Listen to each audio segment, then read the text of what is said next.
Мы с друзьями обсудили, что мы можем вместе рассказать о том, в какой ситуации сегодня находится фэшн, где боль, где, так сказать, а она, с одной стороны, 6 триллионов весит. Так, на минуточку, фэшн-индустрия все еще больше, чем IT-индустрия в мире. Все знали об этом? Фэшн богаче и дороже, чем IT. Дороже, да? Насколько точно? Она весит 6 триллионов в объемах продаж продукта, не венчурного капитала, не капитала, а продукта.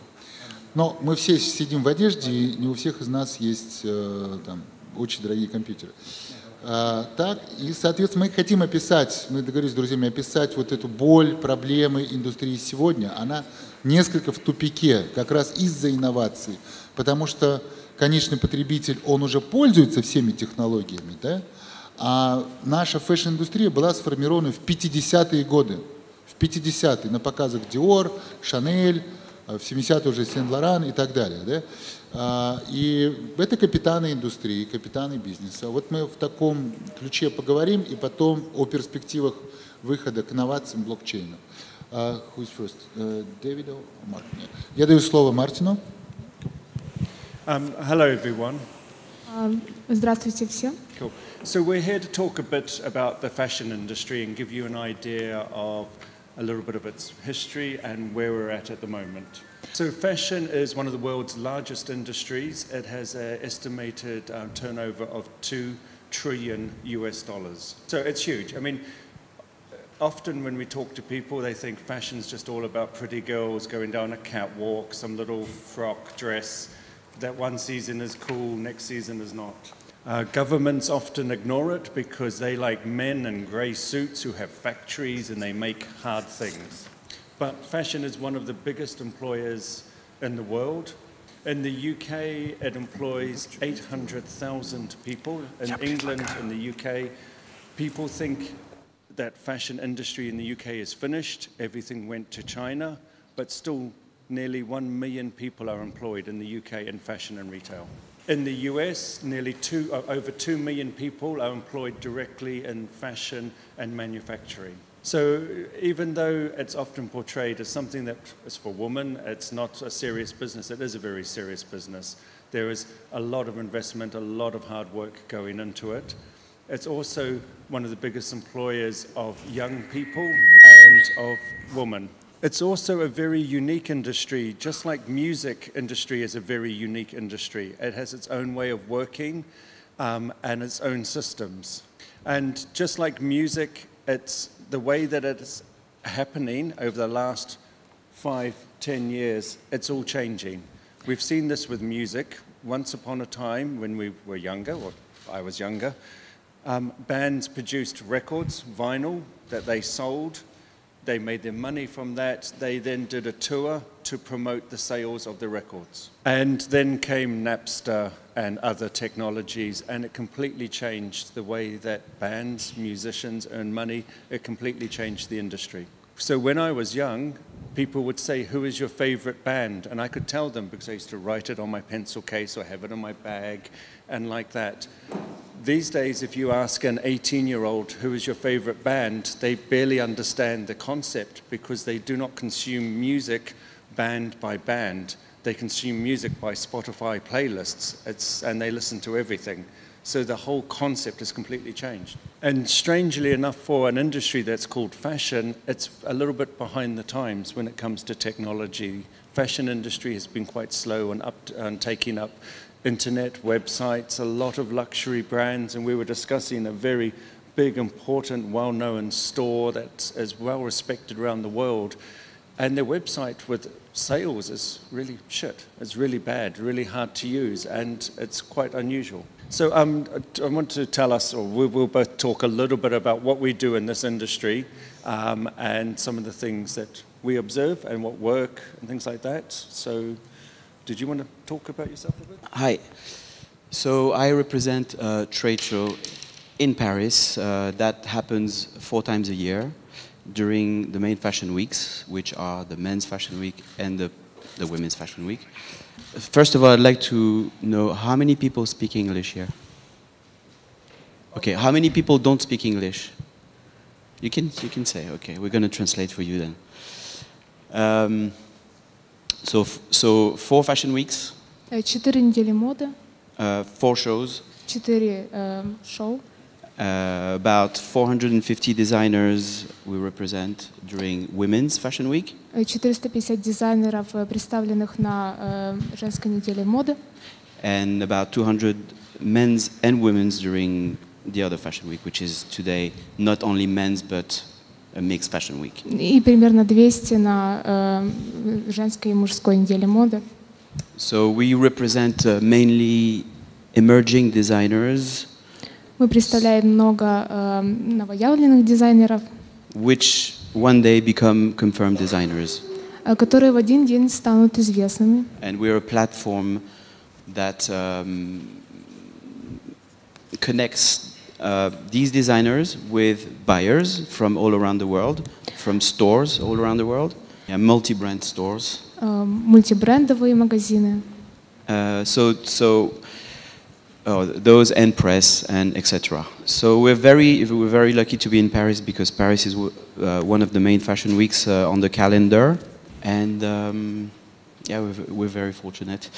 Мы очень удачливы в этом плане. And as every trade, as Martyn was saying today, every trade is evolving today. Like music is evolving, the internet, the social media, everything. And we have heard of the retail revolution, which definitely means that if retail is evolving, wholesale is evolving. So everybody knows wholesale, retail,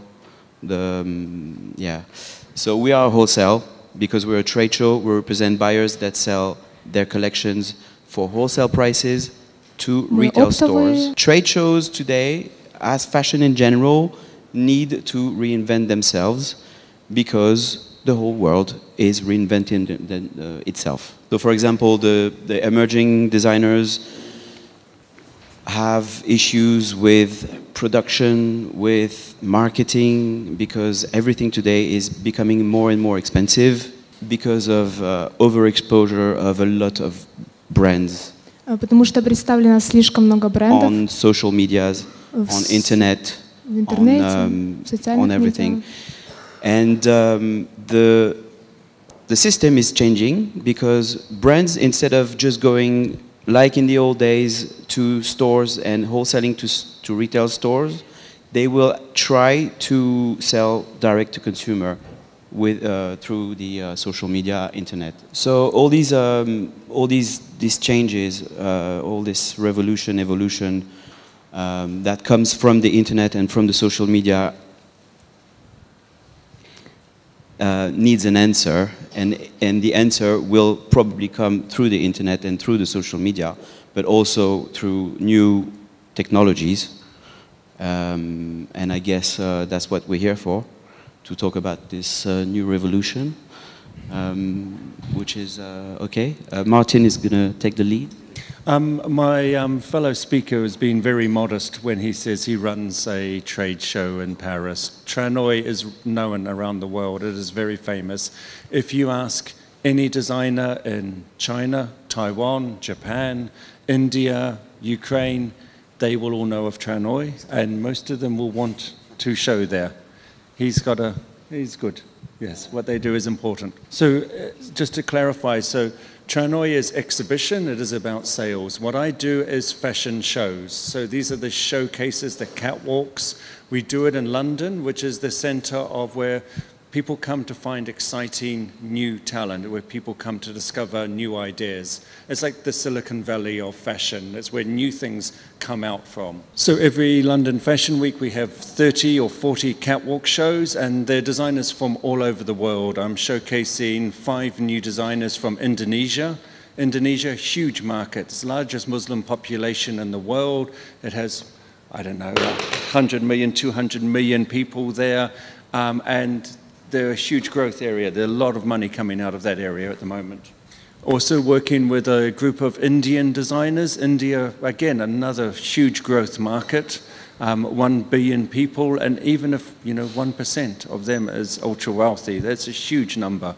And what's interesting is that even though they may have their own fashion events in their own countries, everyone comes to London to show and Paris to sell. So the easy example is that if you are consumer technology, you may have a trade show in your own country, but you want to go to CES and the CES in America to show. That is the ultimate aim, and this is what we provide on the fashion arena, is the place to showcase, the place to reach new markets, and also when new ideas are developed.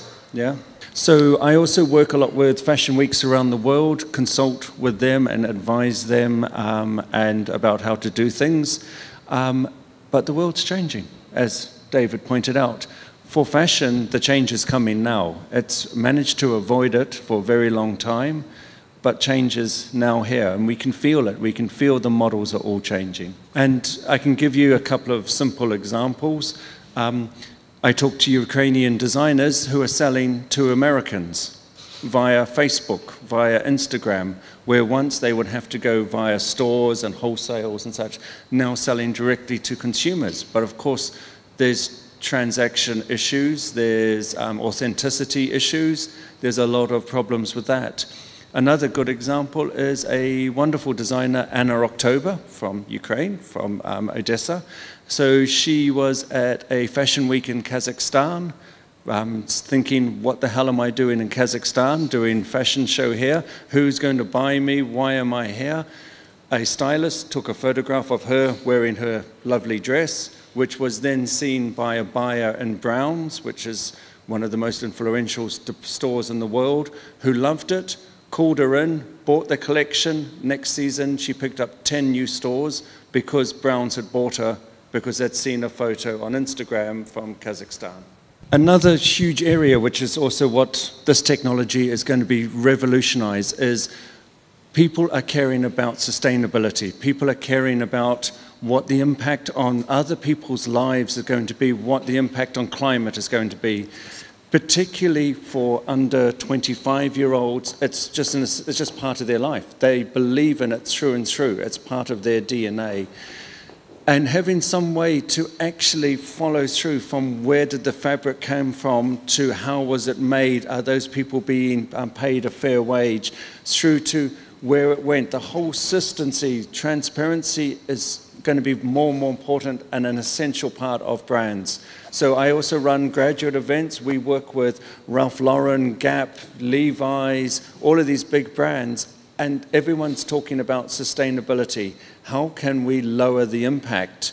And then the consumer says, well, H&M, is it a good brand or bad brand? H&M says, we're a good brand. We're a good brand, but the consumer says, are you? Do I really trust you? How can I trust you? We need a technology that's going to show that actually it is trustworthy, that actually when they say they're doing sustainable T-shirts that are organic, etc., that people trust them, and then they pay more money for them, and everyone wins. And luxury brands will love it because they can guarantee that this piece is authentic. I'll use a very simple analogy. You're going through New York and you see this lovely Louis Vuitton bag and you think, my wife, my friend, I want it. It's on sale, it's secondhand, and you think, this is fantastic, what a great price, I'm going to be so popular when I get home. But then you think, is it real? How can I tell? And if there's the technology, the way to actually know that this is a genuine piece and actually you can see its history, changes everything. Now you're a luxury brand and you've got all these knockoffs coming out of China, you can say to your consumer who has the money, this is genuine 100%. You don't need to be a baseball cap with one of these hologram little stickers on to say that this is authentic. You can actually prove it all the way through and the brands will love it. And it's something that we've been discussing today and we both believe, and there's going to be others. There's something we've been talking today, we really believe there's going to be other speakers who are going to talk about how there has to be, you know, transparency in the system, and it's got to become a key part of it. It's actually going to be one of the most essential parts of it. And Martyn's been talking about the production chain, H&M, transparency, clothes, mainly the product, but also the modeling industry has been undergoing a big big problems lately because of abuses, and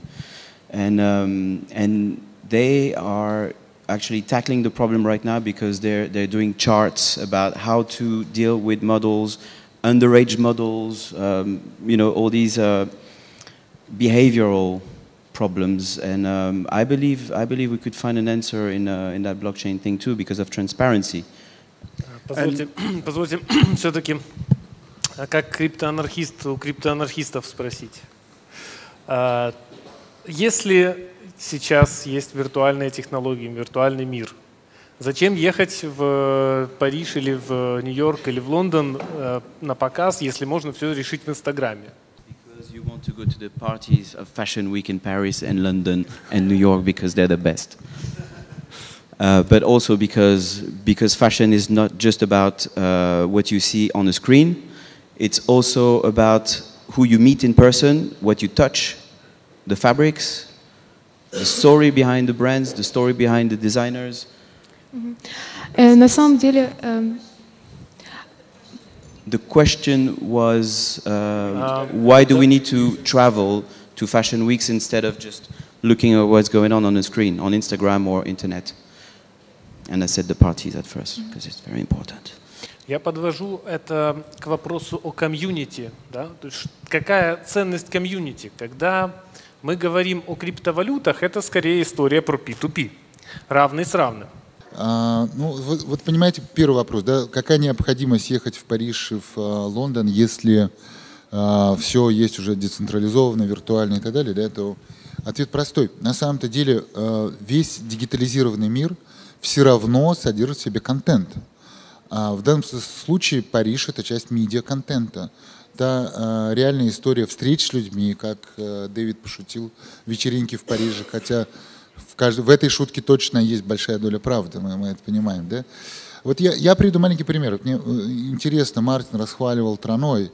Ведь вот на примере там живого дизайнера. Мы здесь все в том числе собрались, потому что 1,5 года назад Анна Кей придумала эту формулу, дизайнер Анна Кей, молодой дизайнер, фэшн-коина. Но ведь первый показ Анны Кей был на фэшн-скауте в Лондоне 5 years ago, 6, almost 6, I think so. Yeah. 6 лет назад в Лондоне у Мартина на его замечательной платформе среди других дизайнеров вот Анна Кей сделала свой первый показ. Раз. Потом их было еще там сколько-то, 4 или 5. И Анна Кей принимала участие в Траной.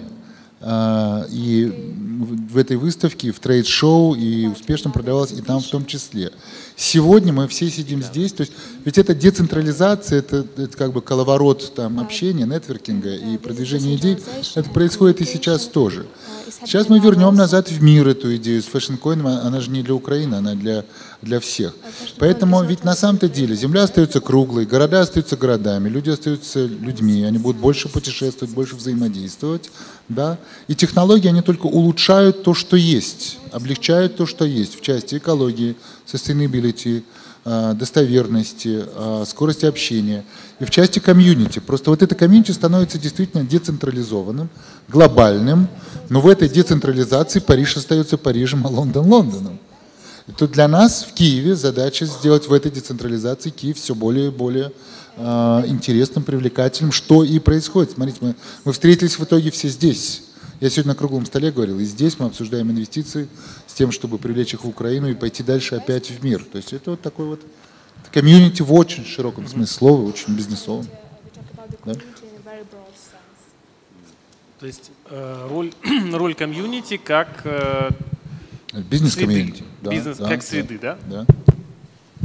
Пожалуйста. Комментарий, да?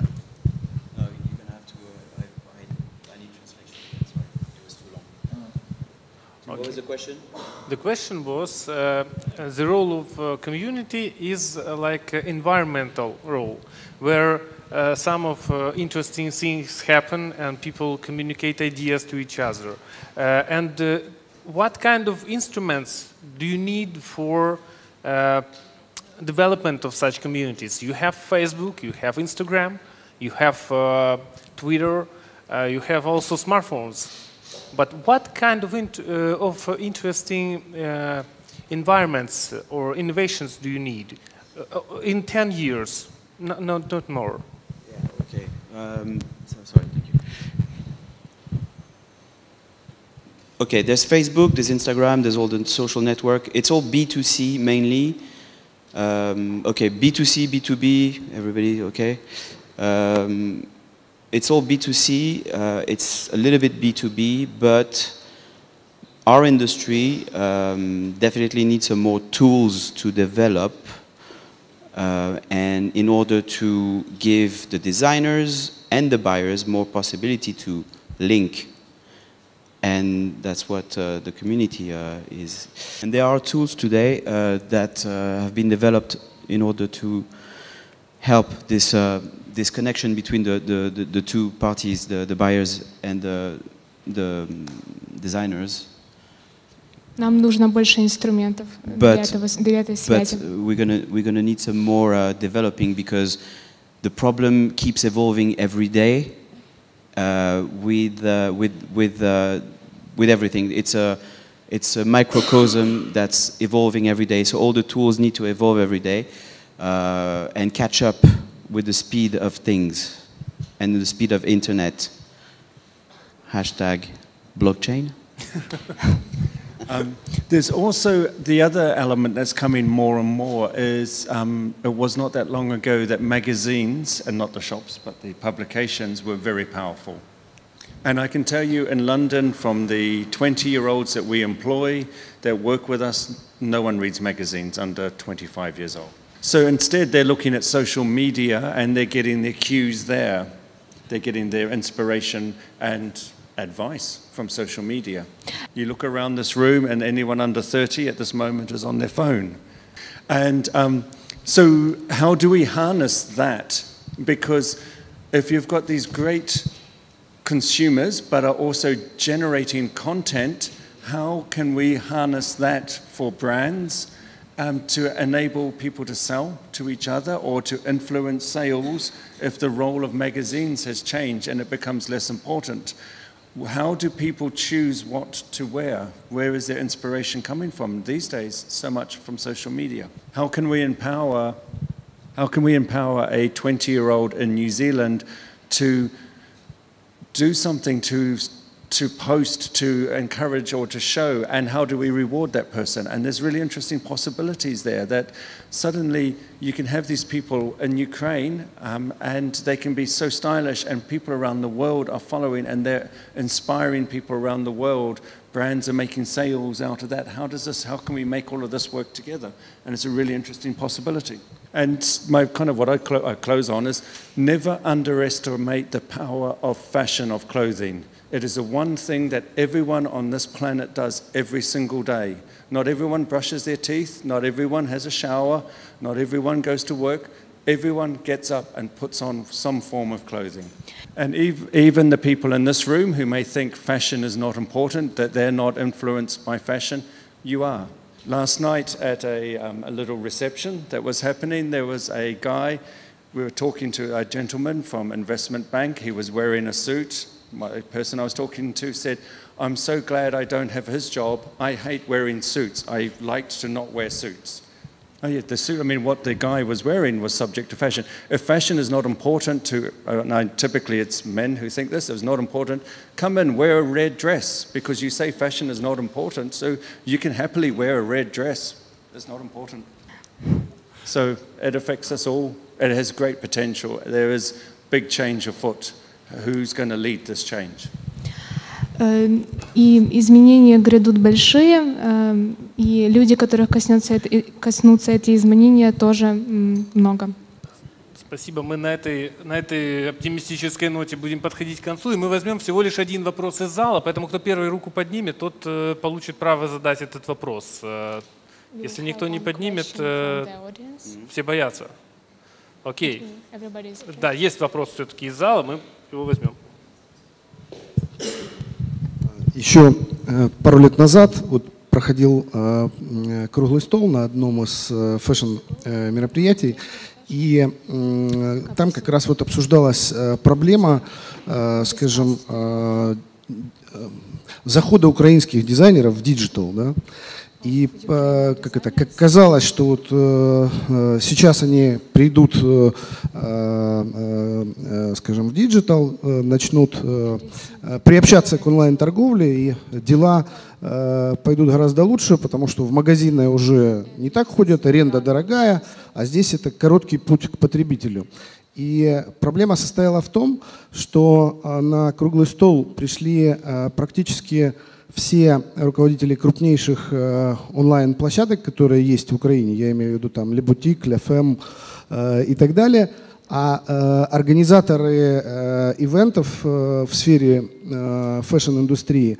Однако сами дизайнеры, в общем-то, не пришли, поскольку у нас так получается, что этот бизнес, он строится по-другому, то есть он не совсем ориентирован на ритейл, не совсем ориентирован на такой вот масс-маркет, да, а есть какие-то вот такие бутиковые, скажем, коллекции, да, там с морковкой на спине, условно говоря, после какого-то показа, который отшивается, отшивается там не во всех размерах, там, и так далее, человек нашел где-то деньги, нашел спонсора, пришел, сделал показ, и потом еще спонсора на следующий показ. То есть это не о бизнесе. Я просто говорю о том, как вы оцениваете украинский рынок с этой точки зрения и какие вот принципы выхода тех украинских дизайнеров, которые дошли до одного шоу или до одной выставки, до другой. То есть какая их success-история, так сказать, и на что нам нужно равняться? That was a very, very, very, very long question. Thank you very much. But I think we're going to need a short translation of that because it's difficult to hear. The short translation is, how do you evaluate the Ukrainian market of design things to designers? And do you know success stories, some of success stories when a Ukrainian designer came to the world arena and won? So the biggest success story of Ukrainian designers I can speak of is Anna Kay. You know, Anna Kay sells in 100 stores around the world. Yeah, 25 different countries. I can see from the Kiev Fashion Days, she's doing collaborations with different brands and everything. Самая успешная история, которую я могу вспомнить, это история Анна Кей, которая имеет 100 магазинов по всему миру, в 25 странах. How can a young woman from Ukraine be selling in major stores all over the world and doing fashion shows and selling in trade shows all over the world? Как может молодая девушка из Украины быть представленной по всему миру и принимать участие во многих фэшн-шоу? I'm originally from New Zealand. There is a great New Zealand designer called Karen Walker. Again, I come from a country of 3-4 million people. Her clothing is sold around the world. She's built a brand and it works. So there is the potential to grow. There is also the potential of how does the internet change everything? You know, and this is one of the big questions that fashion's been going through. These days, I don't go into stores so much. I buy most of my clothing online. You know, and so everything's changing. And it's this great opportunity. When there's disruption, new things can come through. And talking about fashion in Ukraine, Ukraine has been closed to the outside world for a while, as was China, as was Korea, as were a lot of countries. Things are getting more and more global today. So the taste and the, you know, the way that the designers think today, because of Instagram, because of internet, is getting more and more global. Because when you think too much as a Ukrainian, when you think too much as a Chinese person, when you think too much as a Korean, you design for one market. If you start opening yourself to the rest of the world, you design for the rest of the world. And Instagram is doing this today, and the rest. So to answer the question, I think that Ukraine and the rest of the world will be on an international level very, very soon, like every other country that played the game. I mean. So, and the other thing, what you ask, what has Ukraine ever done for fashion, to paraphrase John F. Kennedy? 5 years ago, 6 years ago, we introduced Ukrainian fashion to the world. If you asked before what was Ukrainian fashion, it's your babushka, the grandmother dresses, traditional crafts, you know, all of that sort of stuff, you know. We introduced designers like Anna October, Pascal, Anna Kay, all of these guys. A couple of years ago, if you looked in any H&M, you would see off-the-shoulder, ruffles, floral, all of this influence that these designers did went global. Suddenly, everywhere in the world, you saw girls, women, walking around wearing, you may call it slightly traditional or peasant-influenced clothing, and it came from here. It was the influence of here, then mixed with other things and such. It can happen. Korea did the same with yeah, and so I was just saying Korea's done the same, etc. It's also, but then you need, like everything, why are you guys here and not just sitting at home watching this on the internet? You also need centers where everyone comes together. It's where all the influencers, the news writes about it, fashion weeks, it's all important about people come, ideas get fused together, people see exciting things. There's hard to get the media to go to all over Ukraine to see 50 designers all over Ukraine, so they'll come to Kiev. The same concept on a global scale. Designers, buyers, media come to Tranoi or to Fashion Scout to find the next thing because they can come to one place. Fashion shows are work because they're the most efficient and sorry, I'm talking really long, sorry. Efficient and effective way to show clothing. It works. You know, clothing comes to life and you can see a lot within a short period of time. Crazy, don't know why, but it just really, well, I do know why, but it does really work. And so you get people to come together.